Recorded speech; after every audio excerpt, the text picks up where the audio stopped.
नमस्कार, बहुत स्वागत है आपका सुप्रभात एमपी खबरों के साथ। मैं हूं रीनो यादव। चलिए सबसे पहले बात अहम खबर के साथ शुरुआत करते हैं, जहां पर कमलनाथ कैबिनेट की बैठक आज सुबह 11 बजे मंत्रालय में होगी। कई अहम मुद्दों को लेकर चर्चा होगी और इस बैठक में मुख्य जो फोकस है वो वर्तमान में चल रहे मौजूदा मुद्दों को लेकर रहेगा। आपको बता दें कि कई सारे ऐसे मुद्दे हैं जिनको लेकर कमलनाथ सरकार आज मंत्रालय में होने वाली बैठक में लेकर फैसला कर सकती है। और जैसा कि 11 बजे ये बैठक शुरू होगी, मंत्रालय में सीएम कमलनाथ इस बैठक को लेंगे। कमलनाथ कैबिनेट के सभी मंत्री इस दौरान मौजूद रहेंगे। तो किसानों की ऋण माफी योजना के साथ साथ वर्तमान में जो महिलाओं के लिए जो नए नियम लाने की बात चल रही है, यातायात विभाग को लेकर, किसानों को लेकर और शिक्षा को लेकर, स्वास्थ्य से जुड़ी तमाम समस्याएं भी होंगी, जिसको लेकर बातचीत होगी। और एक बहुत ही मुख्य इस वक्त जो बिंदु है वो है पर्यटन को लेकर। पर्यटन को किस तरीके से बढ़ावा देना है, जो प्रमुख धरोहरें हैं मध्य प्रदेश की, उनको लेकर किस तरीके से आगे बढ़ाना है, ये तमाम ऐसे मुद्दे होंगे जिनको लेकर आज होने वाली बैठक में बातचीत होने की संभावना है।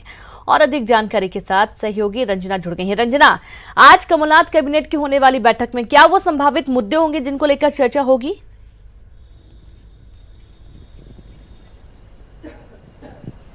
रेणु, कमलनाथ कैबिनेट की बैठक 11 बजे शुरू होगी, जिसमें आधा दर्जन से ज्यादा प्रस्तावों पर चर्चा होगी और कई महत्वपूर्ण प्रस्ताव इस जो कैबिनेट की बैठक है आज उसमें शामिल किए जाने। और सबसे महत्वपूर्ण जो मुद्दा है वो यही है कि मंदिरों के आसपास की जो जमीन है उसको बेचना है या फिर लीज पर दिए जाने, इस पर भी आज कैबिनेट में चर्चा होगी। और इस मंदिरों की जमीनों को जो लीज पर दिए जाएंगे उसके बाद वहां पर कुछ ना कुछ निर्माण किया जाएगा और यही वजह है कि जो राजस्व मिलेगा उसको उस राजस्व सरकार को जरूर फायदा होगा। यानी मंदिरों की जमीन किराए पर देने की तैयारी हो चुकी है और उसको लेकर आज कैबिनेट में मंजूरी भी मिल सकती है और ये प्रस्ताव जल्द से जल्द मंजूरी मिलने के बाद लागू किया जाएगा। तो इसके साथ ही बहुत सारे ऐसे मुद्दे हैं जिन पर आज कैबिनेट की बैठक में चर्चा हो सकती है। तो इस लिहाज से आज की जो बैठक है कई मुद्दों को लेकर बेहद महत्वपूर्ण कही जा सकती है। रेणु, बिल्कुल। और साथ ही रंजना, जिस तरीके से पिछले कुछ दिनों से देखा जा रहा है कि कमलनाथ सरकार पर्यटन को लेकर काफी सजग नजर आ रही है।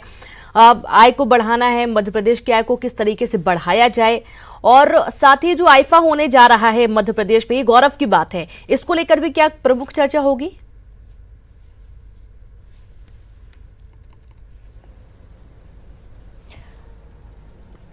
आईफा अवार्ड को लेकर जिस तरह की तैयारियां उसको लेकर अलग से बैठकों का दौर लगातार चल रहा है। जब जो बॉलीवुड स्टार फिल्म अभिनेता सलमान खान यहां पर पहुंचे थे उसके पहले यहां पर बहुत सारी बैठकें भी हुई थी और अब जिस तरह से तारीखें तय हो गई, यानी 27, 28, 29 मार्च को आईफा होने वाला है, उसको लेकर अब अलग से बैठकें शुरू होगी। कैबिनेट में शायद इसकी चर्चा हो, लेकिन जिस तरह से जो फिल्म पॉलिसी को लेकर बात कही जाती थी उसको लेकर आज जरूर कैबिनेट की बैठक में चर्चा हो सकती है, क्योंकि नए कलाकारों को मौका देना है। और दूसरी बात, मध्य प्रदेश से बहुत सारे कलाकार मुंबई में काम कर रहे हैं और मध्य प्रदेश का नाम भी लगातार वो स्थापित वहां पर कर रहे हैं। तो इसको लेकर भी जिस तरह से मुख्यमंत्री कमलनाथ ने कहा है कि आईफा में उनका एक अलग से शासन किया जाएगा, यानी उनको मंच पर बुलाया जाएगा, तमाम कलाकारों का सम्मान भी किया जाएगा। तो फिल्म पॉलिसी को लेकर क्या रूपरेखा तैयार की गई है, कितना खाका तैयार हुआ है और कब तक ये पूरी रिपोर्ट तैयार हो जाएगी कि आखिर किस तरह से जो फिल्म इंस्टीट्यूट है मध्य प्रदेश में तैयार किया जाना है, क्योंकि सीएम कमलनाथ का कहना था कि भव्य स्तर पर ये जो फिल्म इंस्टीट्यूट है वो यहाँ पर तैयार किया जाए। तो इसको लेकर भी आज कैबिनेट की बैठक में चर्चा हो सकती है और इसको लेकर आगे की जो रूपरेखा है वो जरूर तैयार की जा सकती है। बिल्कुल रंजना, बहुत बहुत शुक्रिया आपका तमाम जानकारी साझा करने के लिए। और इसी बीच एक और अहम खबर, संघ प्रमुख मोहन भागवत के भोपाल दौरे का तीसरा दिन है। संघ प्रमुख आज एमपी और छत्तीसगढ़ के अनुषंगिक संगठनों के साथ चर्चा करेंगे और इसके साथ ही संघ प्रमुख मोहन भागवत से आज बीजेपी प्रदेश अध्यक्ष राकेश सिंह, नेता प्रतिपक्ष गोपाल भार्गव, नरोत्तम मिश्रा और संगठन महामंत्री सुहास भगत भी मुलाकात करेंगे। आपको बता दें कि संघ प्रमुख ने कल मध्य प्रदेश और छत्तीसगढ़ के विभाग प्रचारकों के साथ बैठक की और इस बैठक में सीएए, राम मंदिर और गौ सेवा समेत कई और अहम मुद्दों पर चर्चा हुई। सूत्रों से मिली जानकारी के मुताबिक संघ मध्य प्रदेश और छत्तीसगढ़ में सीएए के पक्ष में माहौल बनाने के लिए काम करेगा। संघ प्रचारक सीएए पर जन समर्थन जुटाने के लिए सभाएं और गांव स्तर तक संपर्क अभियान भी चलाएंगे। सीए के विरोध प्रदर्शन में युवाओं के शामिल होने की वजह से संघ की खास तौर से युवाओं पर नजर रहेगी और इसके अलावा बैठक में राम मंदिर और गौ सेवा को लेकर भी चर्चा होगी।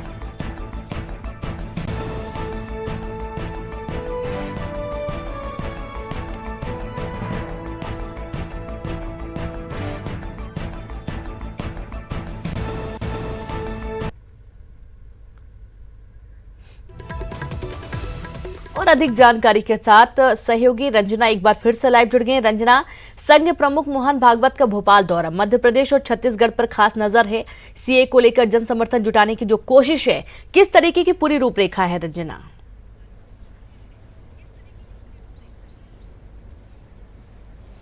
जी रेनू, संघ प्रमुख मोहन भागवत राजधानी भोपाल में है और शारदा विद्या मंदिर में लगातार जो बैठकें हैं 2 दिनों से वो जारी हैं। और आज जिस तरह से बैठक होनी है अनुषंगिक संगठनों के साथ, और इस बैठक में भाजपा प्रदेश अध्यक्ष राकेश सिंह भी शामिल होने वाले, वहीं भाजपा के राष्ट्रीय महासचिव कैलाश विजयवर्गीय शामिल होंगे, प्रभात झा और तमाम जो बीजेपी के नेता हैं बड़े वो यहाँ पर शामिल होंगे। वहीं छत्तीसगढ़ से पूर्व मुख्यमंत्री रमन सिंह और छत्तीसगढ़ भाजपा प्रदेश अध्यक्ष भी इस बैठक में शामिल होंगे। हालांकि जो पार्टी के अंदर की जो अंदरूनी गतिविधियां हैं उसको लेकर कुछ चुनिंदा लोगों के साथ ही संघ प्रमुख मोहन भागवत की बैठक होगी और पूरी तरह से ये जो चर्चा है वो गोपनीय चर्चा होगी कि आखिर पार्टी में चल के आ रहा है और किस स्तर पर इसे और ज्यादा मजबूत करने की जरूरत है, क्योंकि कुछ दिनों के बाद ही मध्य प्रदेश में भाजपा प्रदेश अध्यक्ष का चुनाव होना है और इसको लेकर कई लोग भी दावेदारी पेश कर रहे हैं, तो इसको लेकर भी आज चर्चा की जाएगी। वहीं दूसरी तरफ छत्तीसगढ़ में भाजपा संगठन को लेकर भी रमन सिंह से आज चर्चा की जाएगी। दूसरी बात यह भी है कि जिस तरह से सीएए को लेकर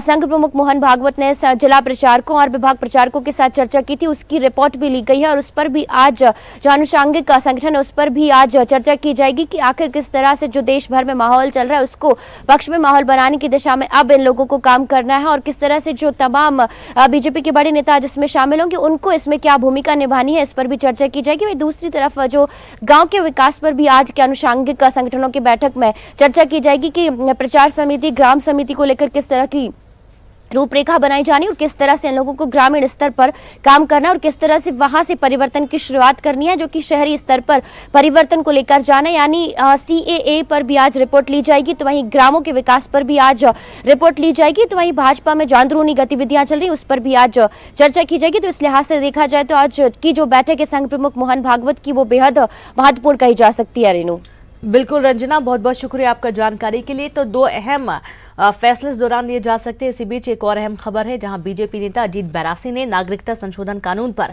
पार्टी लाइन का विरोध कर दिया है। अजीत ने फेसबुक पर सीएए एनआरसी को मुस्लिमों के साथ एससी, एसटी और ओबीसी वर्गों के लिए भी हानिकारक बताया। पोस्ट में उन्होंने ये भी लिख दिया है कि मैं भीड़ नहीं जो गलत के पीछे चलता रहूं। आपको बता दें कि अजीत बैरासी ने उज्जैन की आलोट सीट से बीजेपी उम्मीदवार के तौर पर विधानसभा का चुनाव लड़ा था और हार गई। अजीत बैरासी के इस पोस्ट के कई सियासी मायने निकाले जा रहे हैं। कांग्रेस सरकार बनने के बाद से अजीत बैरासी और उनके पिता का बदला रुख नजर आ रहा है। अभी हाल ही के दिनों में प्रेमचंद गुड्डू परिवार समेत पूर्व मुख्यमंत्री दिग्विजय सिंह से मिलने इंदौर की रेसिडेंसी कोठी पहुंचे थे। बाद में वे कॉलेज के समारोह में दिग्विजय सिंह समेत तमाम कांग्रेसी नेताओं के साथ बैठे दिखाई दिए थे।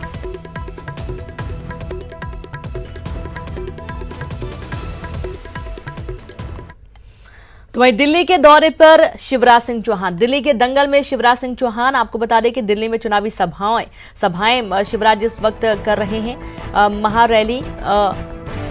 महारौली, ग्रेटर कैलाश, ओखला, चांदनी चौक विधानसभा में सभा शाहीन बाग को लेकर केजरीवाल पर उन्होंने जमकर निशाना भी साधा। तो पिछले कुछ दिनों से दिल्ली में सक्रिय हैं पूर्व सीएम शिवराज सिंह चौहान। स्टार प्रचारकों में उनका नाम शामिल है और इसके चलते शिवराज सिंह चौहान लगातार दिल्ली के दौरे पर हैं। एक बार फिर से दिल्ली में वो बीजेपी के पक्ष में वोट करने की अपील करेंगे। दिल्ली के दंगल में शिवराज सिंह चौहान दिल्ली में आज चुनाव को लेकर सभा करेंगे।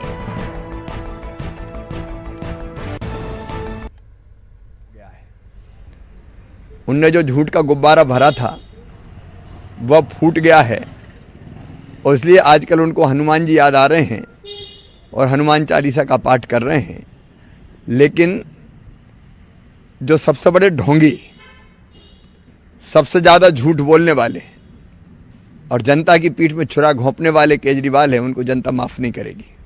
सर, लेकिन वो तो लगातार कह रहे हैं कि मैं काम कर रहा हूँ। यहाँ शाहीन बाग में जो लोग बैठे हैं उनको मेरी वजह से नहीं, वो तो भाजपा की वजह से यहाँ बैठे हैं, उनसे विरोध है, मेरा नहीं है। अच्छा, सीए का विरोध भाजपा कर रही है? शर्म आनी चाहिए केजरीवाल जी कहते हुए, बिठाओ तुम, बिरयानी तुम खिलाओ, दूध तुम पिलाओ और भारतीय जनता पार्टी पे आरोप लगाओ। मैडम सोनिया गांधी हो, मनमोहन सिंह जी हो, राहुल गांधी हो, केजरीवाल और वामपंथी हो, जवाब देना पड़ेगा। देश में तुमने आग लगाने की कोशिश की थी, हिंसा की आग में झोंकने की कोशिश की थी, भ्रमित करके तुम बिठा रहे हो।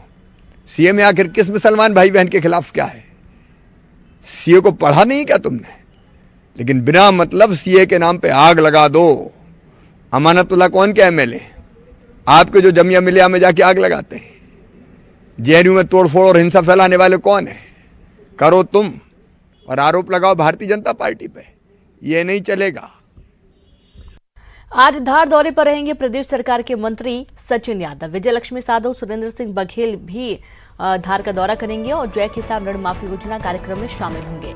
तो जो खास कार्यक्रम है जय किसान ऋण माफी योजना, इसमें शामिल होने के लिए आज धार के दौरे पर रहेंगे सरकार के मंत्री सचिन यादव, कृषि मंत्री और साथ ही विजय लक्ष्मी साधो, सुरेंद्र सिंह बघेल धार के दौरे पर रहेंगे। जय किसान ऋण माफी योजना कार्यक्रम में शामिल होंगे।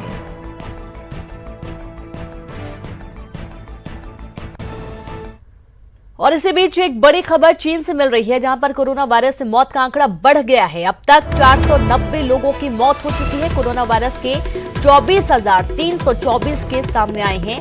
आपको बता दें कि कई मरीज हैं जो कि अभी भी अस्पताल में गंभीर हालत में भर्ती हैं। और इसी बीच ये जो बड़ा आंकड़ा तेजी से बढ़ रहा है, 490 लोगों की मौत हो गई है। हजारों की संख्या में कोरोना वायरस से संक्रमित अभी मरीज सामने आए हुए हैं और कई मरीज ऐसे हैं जो गंभीर हालत में अस्पताल में भर्ती हैं। उनका इलाज लगातार किया जा रहा है। तो आपको ये भी बता दें कि जो चीन में व्यवस्थाएं हैं वो तो दुरुस्त की जा रही हैं और डॉक्टरों की टीम बढ़ा दी गई है। जगह जगह अभियान भी चलाए जा रहे हैं ताकि लोग सतर्क रहे, लेकिन उसके बावजूद जो मरीजों की संख्या वो तेजी से बढ़ रही है। तो एक महामारी की तरह ये वायरस फैल रहा है, जिसके चलते कई लोग इसके संपर्क में आ रहे हैं। तकरीबन 24,324 केस अब सामने आ चुके हैं कोरोना वायरस से संक्रमित लोगों के। और जो मौत का आंकड़ा है वो 490 हो चुका है और ये मौत का आंकड़ा बहुत तेजी से बढ़ भी रहा है। पिछले कुछ दिनों ये आंकड़ा काफी कम था, लेकिन अभी कुछ ही दिनों में ये आंकड़ा अब 490 पहुंच चुका है। तो बड़ी खबर चीन से। ब्रेक के बाद एक बार फिर से आप सभी का स्वागत है। पूर्व मुख्यमंत्री शिवराज सिंह चौहान के विधानसभा क्षेत्र सीहोर के बुदनी में आज भी कई गांवों की हालत बदतर है। वहीं गरीबों ने सरकारी योजना का लाभ नहीं मिलने का आरोप लगाया है। क्या है पूरा मामला, देखिए।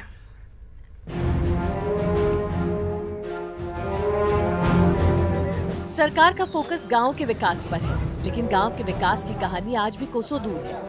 पूर्व मुख्यमंत्री शिवराज सिंह चौहान, जो खुद बीजेपी के 15 साल के शासन में लगभग 13 साल मुख्यमंत्री रहे, उनके क्षेत्र की भी कहानी कुछ ऐसी ही है। नसरुल्लागंज ब्लॉक में गांव टीका मोड़ के गरीब लोगों का कहना है कि प्रधानमंत्री योजना में आवास दिलाने के नाम पर सरपंच और अधिकारी रिश्वत का खेल खेलते हैं। इनका आरोप है कि बड़े बड़े लोगों को प्रधानमंत्री योजना में मकान मिल जाता है। वहीं ग्रामीणों ने शौचालय और उज्ज्वला योजना का लाभ नहीं मिलने का आरोप लगाया। अभी भी नाम नहीं आया। नाम नहीं आया। बड़े बड़े लोगों उनका नाम आया। गांव में जो बड़े जो बड़े बड़े लोग हैं जिनके पास 10-20 एकड़ जमीन है, जिनके घर वाले पक्के। अच्छा, जैसे ये आवेदन में आपने लिखा है कि सचिव द्वारा हमसे ना 3-3 बार फोटो काफी ले ली वो जीतू भैया ने, पर वो भी ऐसे ही फैलाते हैं। नहीं तो इसमें आपने 1,000 रुपए की रिश्वत का भी तो आरोप लगाया, तो वो कहाँ तक सच है? हाँ, वो लेते हैं, मांगते हैं। हमको साहब लेटरिन बाथरूम भी नहीं मिली, शौचालय नहीं मिला, हाँ, और कोई झुग्गी झोपड़ी भी नहीं मिली, आवास नहीं मिला। जिस प्रकार आपका कच्चा मकान है, आवास नहीं मिला। नहीं मिला। तो क्यों नहीं मिला? कारण अब क्या मालूम, सिक्योरिटी सरपंच देते नहीं, बड़े बड़े लोग के देते हैं जिनका गनगन जमीन जायदाद वाले उनको। वहीं टीकामोड़ा गांव में बिजली, सड़क, पानी जैसी सुविधाओं का भी अभाव है। ग्रामीणों का कहना है कि सड़कें खस्ता हाल है, बिजली के तार खुले में पड़े हुए हैं, जिससे हादसे का डर बना रहता है। वहीं पंचायत भवन में ताला पड़ा रहता है। ग्रामीणों की समस्याएं सुनने के लिए भी कोई नहीं रहता। तो वही ग्रामीणों की शिकायत के बाद जांच के लिए एक टीम बनाई गई है। इसकी रिपोर्ट आने के बाद दोषियों पर कार्रवाई की बात अधिकारी कह रहे हैं।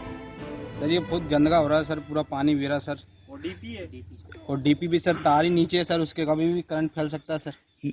यहाँ से स्कूल के बच्चे निकल जाते हैं ना सर, तो ये तार ऐसे ही खुले हैं सर, ऐसे खुले रहते हैं सर 12 महीने। खाली पड़ा है, कोई रहते नहीं यहाँ पर, आते ही नहीं है, तो क्या काम है? रोजगार सहायक नहीं आता ना, सचिव कोई नहीं आते हैं। 26 जनवरी पे तो आम सभा की मीटिंग होनी थी, हाँ नहीं हुई। नहीं हुई। देश आजाद हुआ, हर जगह होती है, लेकिन यहाँ पे तो कुछ नहीं, पूरा भ्रष्टाचार चल रहा है। नहीं, देखिए, प्रधानमंत्री आवास योजना के अंतर्गत एक सेट क्राइटेरिया है, सेट नियमावली है। उसके अंतर्गत लोगों को पात्र हितग्राही जो है SECC सूची 2011 के आधार पर उनको आवास दिए गए हैं। हाँ, हमारे संज्ञान में आया है, कुछ लोगों ने ये कंप्लेंट की है कि उनको आवास आवंटित नहीं हुई है प्रधानमंत्री आवास योजना के अंतर्गत। तो उनके आवेदन पर विचार किया गया और एक जांच दल यहाँ पर गठित किया गया जिला पंचायत स्तर पर। और जांच दल अपनी कार्रवाई के बाद जो रिपोर्ट प्रतिवेदन देगा उसके आधार पर कार्रवाई की जाएगी। अब सोचने वाली बात है कि पूर्व मुख्यमंत्री शिवराज सिंह चौहान के इलाके के गांवों का ये हाल है तो बाकी इलाकों का क्या हाल होगा। प्रदीप चौहान, न्यूज़ 18 सीहोर।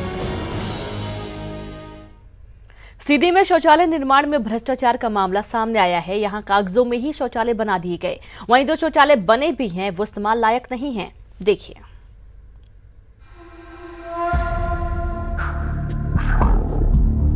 सीधी में सरकारी महकमा और नेता स्वच्छता अभियान को पलीता लगा रहे हैं। ग्राम पंचायतों में शौचालय निर्माण के नाम पर भ्रष्टाचार के मामले सामने आए हैं। पंचायत की ओर से बनाए गए शौचालय इस्तेमाल के लायक नहीं है, लेकिन जिला प्रशासन कई ग्राम पंचायत सहित जनपदों को ओडीएफ घोषित कर दिया है। ओडीएफ घोषित जनपद में शौचालय खंडर में तब्दील हो चुके हैं और लोग खुले में शौच जाने के लिए मजबूर हैं। उपयोग अब बना ही नहीं है सही से, कहाँ से उपयोग हो? बना ही नहीं है सही से बना ही नहीं है, उपयोग कहाँ से हो? पूरे 30 होंगे आपके। हाँ 30 है, 30 में कौन सक्सेस नहीं बनाए हैं सही से, कहाँ से हो? सिर्फ कागजों में स्वच्छता अभियान के तहत जो लैट्रिन बनवाई गई थी, शौचालय बनवाया गया था, तो 582 आदमियों का सत्यापन कर दिया गया है, जो कि कागजों में भी किया गया है। बाकी गांवों में किसी का बना नहीं हुआ है। बड़े कम से कम 150 से 200 लैट्रिन बनी होगी, बाकी सब फर्जी आईडियों से पैसा निकाल लिया गया। बंजारी ग्राम पंचायत में कागजों में शौचालयों का निर्माण हुआ है। यहाँ 582 शौचालय बनाने की बात कही गई है, लेकिन गाँव में सिर्फ 200 शौचालय ही बनाए गए हैं। शौचालय के नाम पर फर्जी आईडी बनाकर पैसे निकाल लिए गए हैं। ग्रामीणों ने इसकी शिकायत कई बार अधिकारियों से की, लेकिन कोई सुनवाई नहीं हुई। पंचायत मंत्री भी शौचालय निर्माण में गड़बड़ी की बात मानते हैं और जांच की बात कह रहे हैं। प्रयास है कि अभी तो नगरीय एरिया को जो है 5 स्टार है ना योजना के अंतर्गत जो है दिलाने के लिए प्रयास चल रहा है। ग्रामीण क्षेत्रों में भी इसी तरह से प्रयास किए जाएंगे और जन सहयोग से जो है पूरे जिला को जो है स्वच्छता से जो है जोड़ा जाएगा। स्वच्छता अभियान होना चाहिए, शौचालय बनने चाहिए। हम लोग हमेशा इसके पक्षधर रहे हैं और सच बताएं, ये मनमोहन सिंह जी के टाइम में योजना शुरू हुई थी, इन्होंने तो सिर्फ नाम बदलने का काम किया था। ये भी बात सच है कि बहुत सारे हितग्राही शौचालय बनाने के बाद भटक रहे हैं, उनको भुगतान नहीं हो रहा है। और ये भी सच है कि कई जगह शौचालय बन गया पर किसी काम का नहीं है। एक तरफ जहां अधिकारी जिले को स्वच्छता में 5 स्टार का दर्जा दिलाने की बात कहते हैं, वहीं सवाल उठता है कि जब शौचालय निर्माण में अधिकारी और नेता चुनाव लगाने का खेल खेलते रहेंगे तो कैसे स्वच्छ भारत का सपना साकार होगा। हरीश द्विवेदी, न्यूज़ 18 सीधी। इंदौर क्राइम ब्रांच ने एक ही IMEI से चल रहे 500 से ज्यादा मोबाइल का पता लगाया है। क्राइम ब्रांच ने इनमें से 62 मोबाइल को जब्त कर लिया है। वहीं IMEI बदलने वाले की तलाश जारी है।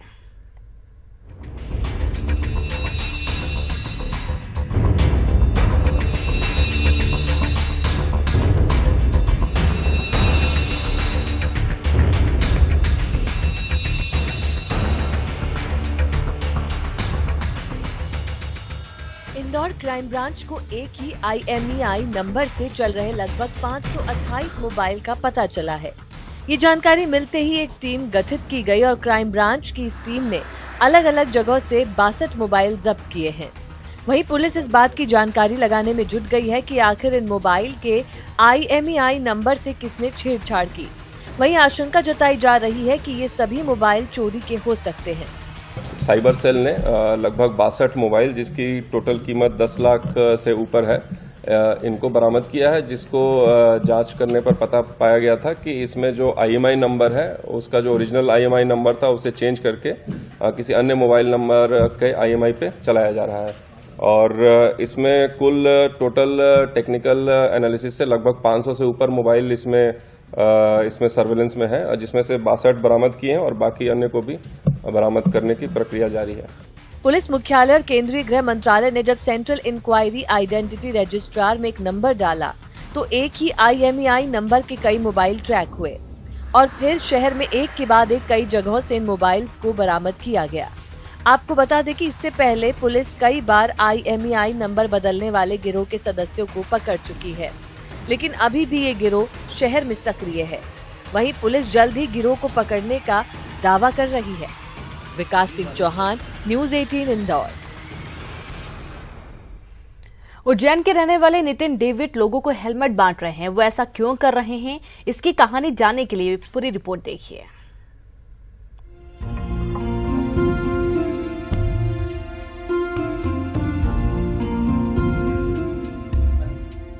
उज्जैन में रहने वाले नितिन डेविड के जीवन में ऐसा समय आया जब उनको और उनकी पत्नी दोनों को लगा कि शायद अब जीवन खत्म हो चुका है।